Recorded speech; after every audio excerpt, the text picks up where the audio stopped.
तो ये देख ही सकते हो, ये वाली क्लिप जो है ये 5-6 महीने पहले की क्लिप है।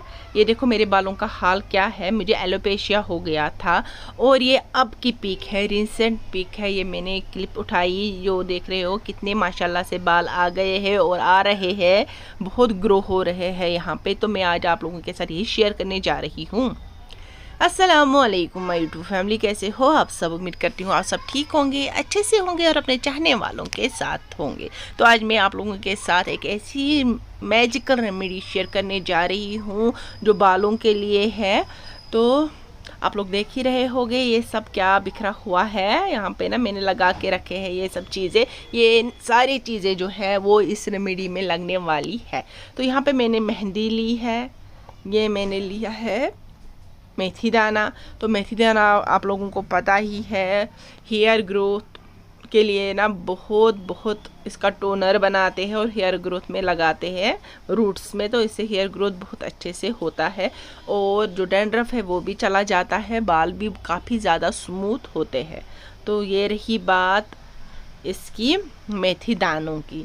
तो और साइड से मैंने यहाँ पे जो इसके साइड से आप देख रहे हो ब्लैक कलर का, तो ये है कलौंजी। कलौंजी के भी लातेदार फ़ायदे हैं, बहुत बढ़िया कलौंजी है। ये भी आपकी हेयर ग्रोथ और डैंड्रफ आने से ना मदद करता है। इसका ऑयल भी मार्केट में मिलता है।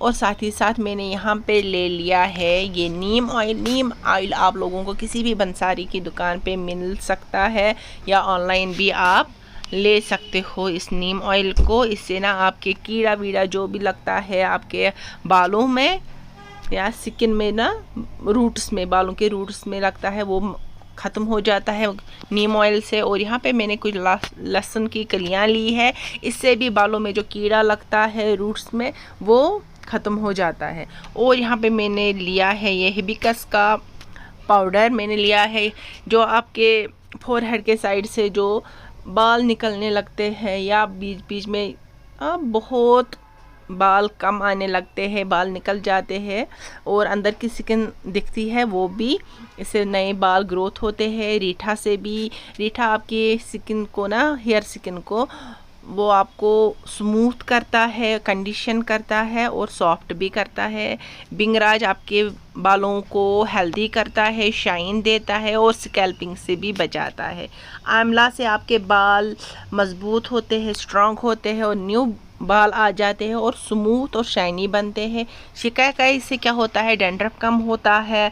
इसके ना बहुत लातादार फायदे हैं। सब कुछ मिला के ना यहाँ पे मैंने रख लिए हैं, जो भी बालों के लिए अच्छी चीज़ें हैं वो मैं आप लोगों के साथ शेयर करूँगी यहाँ पे। दूसरी साइड से मैंने कढ़ाई में बहुत सारा पानी ले लिया और उसमें ये लहसुन, मेथी दाना और कलौंजी जो है वो डाल दिए। और मुझे इस टाइम ना मैंने ऑर्डर नहीं किया था रोज़मेरी लीव्स, मैंने ऑर्डर नहीं किए थे, वो भी मैं इसमें डालती थी। इस बार मुझसे ये स्किप हो गया, मगर अगर आप लोगों के पास हो प्लीज़ आप लोग वो लाएगा, मैं बाद में इसमें वो ऐड कर लूँगी जब मुझे वो मिलेगा। तो कैसे मैं ऐड करूँगी वो मैं आप लोगों को लास्ट में फिर बोलूँगी। और इनको अच्छे से बॉईल कर लेना है, इनको सॉफ्ट कर लेना है। जब तक ये बॉईल हो जाएंगे, लगभग आधे घंटे तक हमें इसको बॉईल करना है। तो यहाँ पे जो हमारे ड्राई पाउडर जो थे वो सब हमें इसमें मिला लेने हैं सारे। लगभग अपने बालों की क्वांटिटी के हिसाब से आपको पाउडर बनाना है, कितने क्या है। मेरे बाल ठीक ठाक है, मुझे क्वांटिटी ज़्यादा लगेगी तो मैं उसी हिसाब से ले रही हूँ। जितनी क्वांटिटी मैंने रखी थी वो मेहंदी मैंने सारी डाल दी और 2-2 चम्मच मैंने हर एक पाउडर में इसमें डाल दिए, जो कि आप देख ही रहे हो। आपको आराम से किसी भी बंसारी की दुकान से मिल सकती है या ऑनलाइन आप ऑर्डर भी कर सकते हो। मैंने ये ऑर्डर किया था और कहाँ से ऑर्डर किया था लिंक में दूंगी, आप वहाँ से ऑर्डर कर सकते हो। और इन सारे इंग्रेडिएंट्स को हमको ऐसे ना मिक्स कर लेना है, या आप ऐसे छान भी सकते हो। मुझे ये ठीक छाने हुए लगे तो मैंने इनको छाना नहीं, बस ऐसे ही रख लिया। और यहाँ से मैंने एक बाउल लिया, अगर आप स्टील के बाउल में रख सकते हो, कांच के बाउल में भी रख सकते हो, मगर मैंने यहाँ पे ये हांडी ले ली। अगर मिट्टी की हांडी आपके पास होगी तो वेलन गुड़ उसमें ना ज़्यादा पक जाती है। ये मेहंदी मतलब कश्मीरी में क्या बोलते हैं, ज़ैवन, मुँह अच्छा असल ज़ैवन इसे, तो वैसे ही ये भी है। तो मेरे पास ये वाला था, मैंने ये लिया। अगर आपके पास मिट्टी की हांडी होगी ना उसमें ज़्यादा अच्छा बनता है ये। तो ये मैंने साइड पे रख लिया बंद। तब तक हम यहाँ से आएंगे दूसरी ओर। हमने जो रखे थे ये उबालने के लिए, देखेंगे कहाँ तक इसका प्रोसेस हो गया। तो यहाँ पे अभी मैं देख रही हूँ अच्छा खासा उबल गया, लगभग 15-20 मिनट से ये उबल ही रहा है।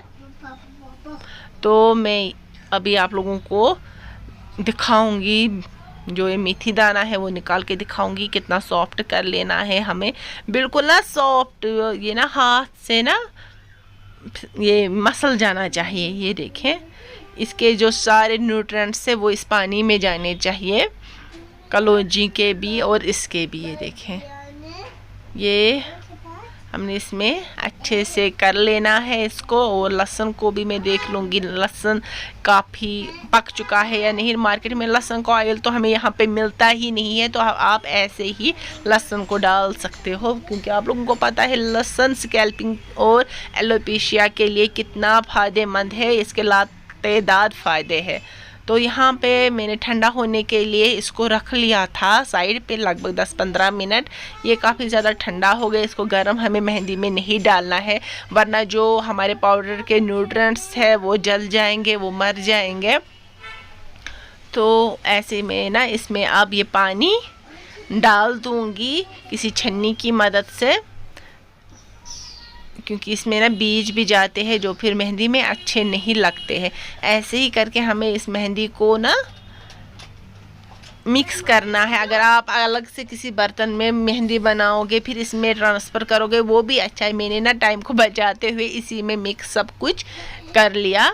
और जो हमने साइड पे नीम वाला ऑयल रख लिया था, आप लोग भी सोच रहे होंगे उस नीम वाले ऑयल को तो हमने यूज़ नहीं किया, तो वो हमें ऐसे यूज़ करना है। जो ही हम मेहंदी बनाएंगे ना वो ऑयल हमें इसमें डालना है। आपके हेयर कैसे है क्या है, मेरा हेयर ना थोड़े से ऑयली है इसलिए मैंने कम ही ऑयल डाला। आप इसमें अपने हेयर के अकॉर्डिंग जितने ड्राई होंगे उसी हिसाब से आप ऑयल डाल सकते हो। ये देखो मेहंदी मैंने अच्छे से बना ली। अब हमें क्या करना है, इसको एयर टाइट करना है, बंद रखना है। तो यहाँ पे इसका ढक्कन ना कुछ ऐसा है, वो मैं दिखाऊंगी आप लोगों को। ये देखें, तो मेहंदी इस पर लग जाएगी। तो मैंने क्या किया, मैंने एक पार्सल का जो बैग है वो मैंने इसके ऊपर यूँ देखे ऐसे रख लिया। आप भी कोई पॉलीथीन या कुछ होगा आपके पास तो वो रख सकते हो, और किसी डार्क प्लेस पे घर पे किसी अलमारी में या कहीं पे, मगर फ्रिज में नहीं रखना है, ये मैं बोलूँगी। बाहर ही किसी डार्क प्लेस में आपको इस हांडी को रख लेना है साइड पे। तो ऐसा करना है ओवरनाइट। तो यहाँ पे ना इसको मैं रख लूँगी साइड पे। और आप सोच रहे होंगे जो इतना पानी बनाया है इसको क्या करना है, तो इसको हमें क्या करना है, बालों के लिए टोनर बनाना है। ये मैजिकल टोनर है, मैं यही बोलूँगी। तो मेहंदी तो आप रोज़ रोज़ नहीं ना बनाओगे, बालों में लगाओगे जब भी आप वॉश करोगे। तो ये क्या करना है, जब भी आप लोगों को हेयर वॉश करने होंगे तो इसको 1-2 घंटे के लिए आप लोगों को बालों में लगाना है और ऐसे मसाज करना है। इन टिप्स से ना ऐसे हल्के हाथों से मसाज कर लेना है। कुछ लोग ऐसे करते हैं ना, वो बिल्कुल भी नहीं करना है, फिर बोलते हैं हमारे मसाज करने से बाल निकलते हैं। जब आप ऐसे मसलोगे बालों को तो पता ही है बाल तो निकलेंगे ही। और ये देखो हाथों में ना मैंने थोड़ी सी मेहंदी लगाई है, देखो ये कैसी बन गई इतनी जल्दी ही। आप ना किसी भी बोतल में इसको रख सकते हो। मैंने ऐसे कॉलिंग की एक बोतल ली, जो ही ये ख़त्म हो जाइए ना, लगभग मुझे 1 मंथ तक यही चलेगी। तो जो ही ये ख़त्म हो गई फिर इसमें और डालूंगी मैंने इसको वॉश करके रख लिया था। तो ये देखो मेरे बालों का हाल क्या था, ये लगभग 6 महीने पहले का हाल है। जो लोग पुराने सब्सक्राइबर होंगे ना मेरे, उनको पता ही है, उनके साथ मैंने शेयर भी किया था। फिर मैं डॉक्टर के पास भी गई थी मगर कुछ फ़र्क नहीं पड़ा मुझे, बल्कि और ही ज़्यादा बढ़ गया। जब से मैंने ये रेमेडी स्टार्ट की, ये टोनर बनाना स्टार्ट किया, बालों में लगाया, मैंने सोचा पहले मुझे पूरी फ़र्क हो जाएगी, जब मुझे हो जाएगी ना तब जाके मैं आप लोगों के साथ ये शेयर करूं। और उम्मीद करती हूँ आपको ये रेमेडी पसंद आई होगी। और इस रेमेडी को इतना शेयर करो, इतना शेयर करो, इतना शेयर करो, जिसके साथ भी ये मसला हो वो ये यूज़ करेगा।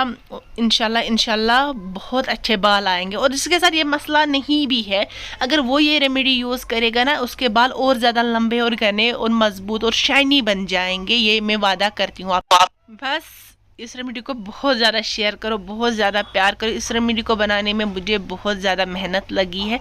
बस आज के रेमेडी यहीं पे ख़त्म करते हैं, फिर मिलेंगे। अल्लाह हाफिज़।